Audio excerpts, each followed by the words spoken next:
Hey guys, I made the poll, you made the vote, and of course Shrek was going to beat Shark Tale. It's obvious, isn't it?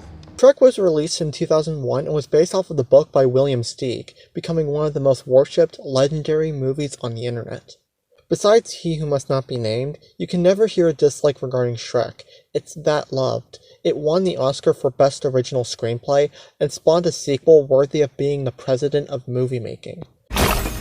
So, 20 years later, how's it holding up for me? That's a bit of a hard question, because the first Shrek movie has kinda aged. Slightly, a bit. I'll explain towards the end of the video after I cover the plot synopsis. The story starts off with a book opening telling the tale of a beautiful princess, and Shrek the ogre wipes his ass with the page. He's short-tempered, likes his privacy, and is voiced by Mike Myers. Later, not too far away, the fairy tale creatures are getting rounded up and sold for being different. Told you Peter Pan was a dick. After Donkey starts running like my dog, he bumps into Shrek Myers, who scares off Farquaad's knights. To Shrek's misfortune, the donkey he saved is a loud motor mouth, and is not afraid of him at all. Donkey is voiced by Eddie Murphy, who played Mushu in Mulan. To his shock, the homeless fairy tale creatures have taken refuge on his property, and explain that's because of Mickey Mouse. Wanting everyone off his yard, Shrek and Donkey set off to make a complaint to the rat. Meanwhile, at the animation corporation called Duloc, Farquaad, voiced by John Lithgow, picks Fiona as his bride since he already owns Snow White and Cinderella, but not her. Shrek arrives at the tournament and Farquaad makes him a deal to go on this quest and bring him Fiona, and in return he gets his swamp back. So Donkey and Shrek venture off through blistering winds, scorching deserts, traveling for many days and nights, risking life and limb to save Cameron Diaz. They battle a dragon, Fiona exposes non-princess traits, and Shrek exposes his insecurities, which Donkey reminds that he wasn't afraid of him when they met. After a bit of love bonding, Donkey finds out that Fiona is actually catfishing Shrek. Misunderstanding happens, Shrek and Fiona are miserable, and Donkey helps Shrek crash her and Farquaad's wedding. The two expose Fiona and racist Markiplier. Because of that, he sentences her to death but then gets bored, and strangely, everybody is happy that their king got killed. Shrek and Fiona then get married and the movie is over. The end. So let's talk about the movie. If I were to describe it with one word, that's right, one word, I'd say that's a classic. Shrek is by all means not a terrible movie, not even a bad movie. It's a perfect start to a franchise. You introduce a world that the audience finds intriguing and have a couple of characters to focus on. In this case, there are 4. Shrek 1 started small, pulling our attention towards the characters and making us want to learn more about the world, without making the Shrek universe complicated and hard to follow. That's similar to how pilot episodes work. And the great thing is that Shrek sort of went from a middle finger to Disney to actually being its own thing. Now, I could go on and explain the things Shrek 2 added to expand the franchise, but it'd be better if I save that for a different review. Something we can't do to fix since it's 20 years old is that some of the background animation is a little distracting and kinda uncanny. You'll only notice these when you rewatch Shrek, but once you see it, you can't unsee it, such as these knights clapping, Shrek's eyeball going through his eyelid, and so on. Even some of the models are reused like the Pond Piper and Robin Hood. But I guess... What the f*** is that? You see what I mean? I just noticed this while I was editing and you can see it better when this guy is blocking the sun. It's an actual JPEG of a woman. Wait, where was I again? Oh yeah. But I guess it's just something that makes rewatching Shrek more enjoyable. It took a couple of years for me to get that Farquaad turned Baby Bear's mom into a rug, Donkey being a Pleasure Island victim, which would explain why he hangs around Pinocchio a lot, and that Farquaad is supposed to be Mickey Mouse, which I only realized because my eldest sister is smarter than me. Something I don't like is the movie overdoing the joke of Farquaad's height. It was funny with the table and the visual gag outside the torture chamber, but it just kinda gets low. Like, stop. Since we're getting onto the subject of Farquaad, he's probably the 3rd weakest antagonist in the Shrek franchise, being above Prince Charming for obvious reasons. His goal is to be king, and he'd be a toxic one if his plan went through, but what exactly would happen afterwards? During the commotion, he claimed that he'll have perfection, he'll have order, and he'll have all. But didn't he have that throughout the movie?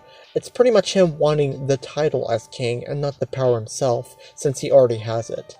And if that's the case, then there's not much of a change. He'll still be an angry, cowardly, bitter man that forces a wedge between Shrek and Fiona's relationship. The only evil thing he's done in the movie is evicting the fairy tale creatures for ruining his perfect world.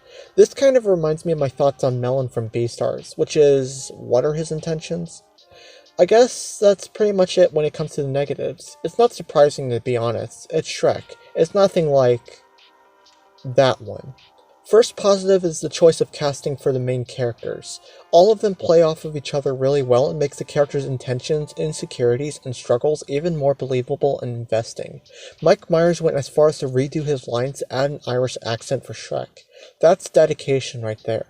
Their deliveries makes every single line they say memorable, and my family quotes them all the time, such as, "Why are you following me?" "The ogre has fallen in love with a princess," "I'm making waffles," and so on and so forth.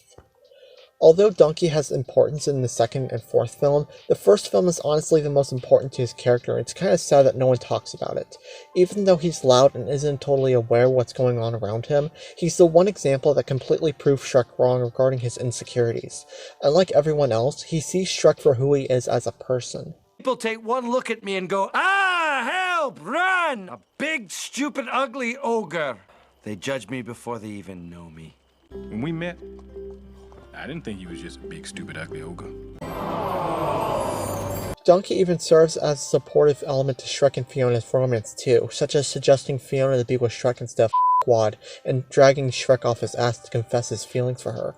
The two of them are together, all because of Donkey's loyalty and support. What a guy. While Fiona isn't the best in this film, she's enjoyable story and entertainment-wise. She's a great symbol for body positivity, something Disney hasn't done with their princesses to this day, and it kind of sucks that she appears halfway through the movie. My opinion with Fiona is sort of the same with Shrek, not counting the screen time topic. He obviously wasn't introduced during the middle portion. Shrek is enjoyable regarding story and entertainment, and is a perfect icon of why you shouldn't let society tell you where you have to be, and this representation is further explored in the second film when he's introduced to Fiona's parents. It's clever writing that I'll talk about soon.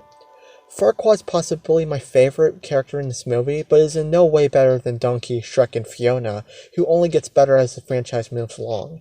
Threat-wise, he's kind of lame. Comedy-wise, he's great. I love the way he's introduced, which is him literally arguing with a cookie. "I'm not the monster here, you are. All right then, who's hiding them?" Something that I like is that the movie doesn't talk down to its audience, which is something that DreamWorks' recent movies have been doing lately. It doesn't force a moment in your face or have the need to explain what we're already seeing on screen. Imagine this dinner scene during Hallelujah. Instead of it transitioning back and forth, showing them sitting alone and miserable, the characters talk to themselves saying, "Man, I sure am all alone. I'm nothing without him, her, them." You get it! And while the adult jokes aren't necessary, it makes it entertaining for the grown-ups. And it's honestly amazing how well hidden they are, like the erection joke, the word that rhymes with paid, the compensating line, etc. The pop culture songs they chose are bangers and fit the overall emotion and tone. And while the Robin Hood song just came out of nowhere, it's still fun. So that was my Shrek review. It's a golden classic and is a perfect start to a franchise that would take over the 2000s. 8 out of 10, I highly recommend it. Now, if you excuse me, I have a Hogwarts Legacy livestream to watch, because 5 years of hype can give you such a crick in the neck.